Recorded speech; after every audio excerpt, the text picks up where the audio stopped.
తండ్రి కుమార పరిశుద్ధాత్మకు మహిమ కలుగునుగాక. ఈనాటి జీవవాక్యం. ప్రభుని కృప కలకాలము నిల్చును. ఆయన విశ్వసనీయత ఆకాశము వలె శాశ్వతముగా ఉండిపోవును. కీర్తన 89 వచనము 2.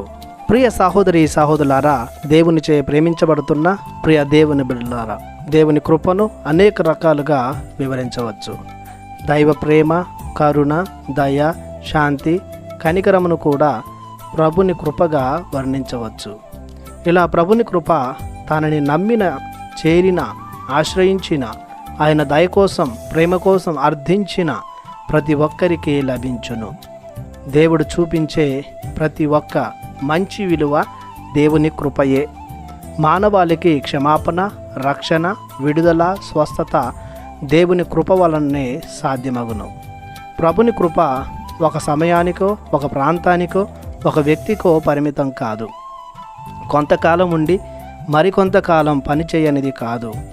ప్రభుని కృప ఈ సృష్టిపైన, సృష్టి జీవులపైన, ముఖ్యంగా తన పోలికలో, ఆకారంలో చేయబడిన మానవాళిపైన నిత్యం ఉంటుంది. కాలాలు గతించవచ్చు, కొండలు కోనలు మరుగైపోవచ్చు, సూర్యచంద్రులు స్తంభించిపోవచ్చు, కానీ దేవుని కృప కలకాలం ఉండును. అలాంటి ప్రభుని కృప మనకుంటే చాలు. ఎరికో గోడలు అడ్డు వచ్చిన, ఎర్ర సముద్రము ఎదురైన, అష్టకష్టాలు పాలైన, ఎడారి లాంటి జీవితం ఎదురైన భయము పడనవసరం లేదు. ఆయన కృపయే మనకు భద్రత, జీవిత బీమా, కాపుదల, ఆపదలలో ఆశ్రయం. ప్రభు కృపను చూపించుటలో విశ్వసనీయుడు, నమ్మదగినవాడు.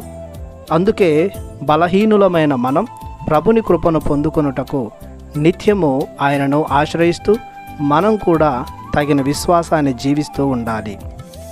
ప్రార్థించుదాము.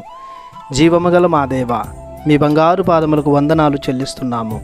మీ కృపను, మీ విశ్వాసాన్ని బట్టి మాపై ఎల్లప్పుడూ చూపించమని, మేము సదా మీకు అంటిపెట్టుకొని జీవించేలా గొప్ప విశ్వాసాన్ని, యోగ్యతను మాకు దయచేయమని యేసయ్య పరిశుద్ధ నామములో ప్రార్థిస్తున్నాము తండ్రి.